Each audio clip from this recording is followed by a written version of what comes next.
c'est dû au fait de ce que nous disons dans nos prières. Qu'est-ce que tu dis? Est-ce que tu es humble dans tes prières? Est-ce que tu parles clairement de ces choses dans tes prières? Anne a parlé clairement. Seigneur, si tu me donnes un enfant, je mettrai à ton service. Elle n'a pas dit, voilà Seigneur, voilà des années, tu ne me donnes pas des enfants. Tu as donné des enfants aux autres. Moi, tu m'as oublié. Seigneur, non. Il dit, Seigneur, vraiment, je sais que tu peux me donner des enfants. Mais si tu me donnes un enfant, je mets à ton service.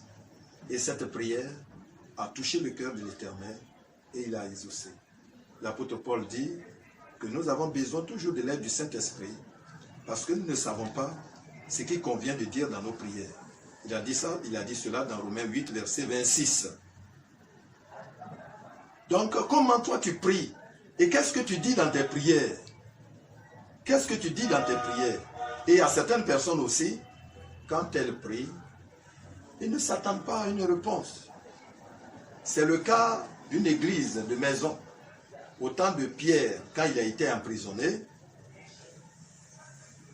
l'église priait, intercédait pour que Dieu délivre Pierre. Dieu délivre Pierre. Mais Dieu a envoyé un ange pour délivrer Pierre. Et Pierre s'est dirigé vers l'église. C'est la nuit. Il a frappé et la servante de Rhodes est venue pour pouvoir ouvrir la porte. Dans sa joie, elle est repartie vers le peuple, vers l'église. Elle a dit, ah, voilà, c'est Pierre qui frappe à la porte. Les gens ont répondu, mais tu es folle.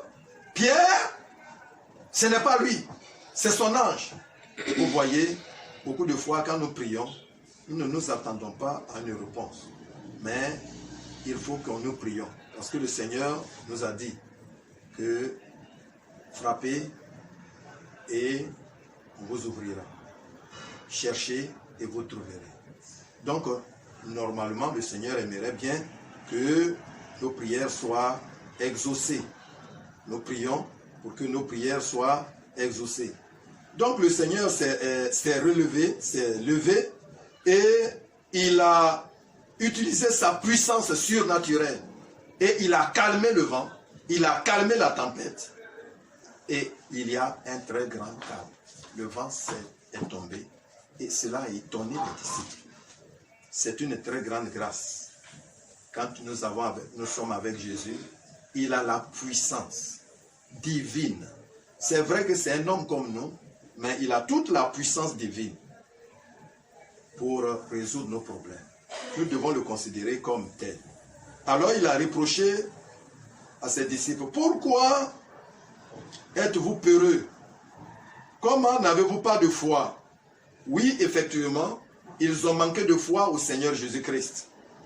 D'abord au Seigneur Jésus-Christ parce que s'il l'avait considéré comme Dieu, il doit savoir que la créature ne peut pas vaincre le Créateur. Et que une créature ne peut pas détruire le Créateur. Et c'est le Créateur qui est avec nous au sein de la barque, dans la barque, et le diable ne peut pas détruire. Lui-même qui est venu détruire les œuvres du diable, le diable serait incapable de le détruire. Donc ils ont manqué de foi en sa personne. Ô frères, croyons au Seigneur Jésus-Christ, il est le Fils de Dieu, et il a toute la capacité de Dieu pour venir à notre secours. Les disciples ont manqué de foi en sa personne. Il leur a dit, passons à sa personne, mais aussi à sa parole. Il a dit de passer à l'autre bord. Ça veut dire que ils ne vont pas périr en route. Quelles que soient les difficultés, ils vont arriver à bon port. Est-ce que nous faisons attention à la parole? Cette parole qui a été prêchée. Est-ce que nous croyons que cette parole est la parole éternelle? La parole qui ne change pas, qui s'accomplit véritablement. Parce que le Seigneur Jésus-Christ a dit, le ciel et la terre passeront, même mes paroles ne passeront pas. Et après, qu'est-ce que les disciples ont dit? Quel est cet homme à qui lui obéissent le vent et même la mer? Frères et sœurs, il est le tout-puissant sauveur. nous devons lui obéir, lui faire confiance, que tout ce qui peut nous arriver. Frères et sœurs, tout est soumis à notre Seigneur. Il a tout pouvoir dans le ciel et sur la terre. Ayons confiance en sa personne et ayons confiance à son pouvoir. Donc, ils se sont rendus compte qu'ils sont en présence de Dieu. Quel est ton comportement vis-à-vis de Dieu? Est-ce que tu fais confiance en toutes ses vertus divines, ses qualités éternelles? Est-ce que tu fais confiance en sa parole? Alors, si tu fais confiance en sa personne divine et à sa parole, tu vas vaincre toutes les difficultés.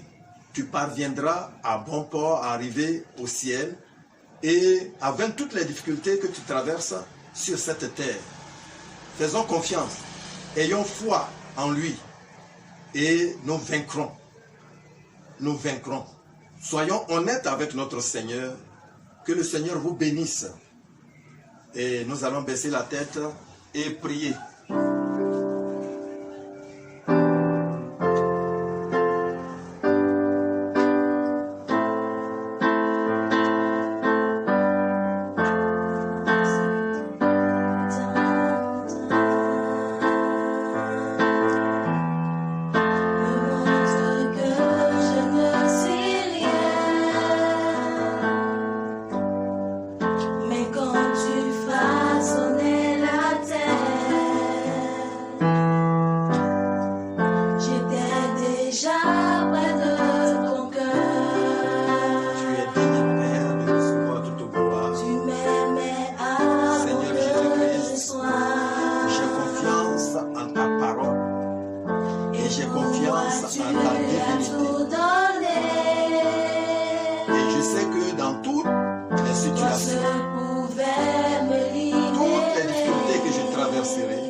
Avec la foi en toi et en ta parole, j'aurai la victoire et je parviendrai au ciel, car tu as dit, et ton vœu est que chaque chrétien arrive au ciel.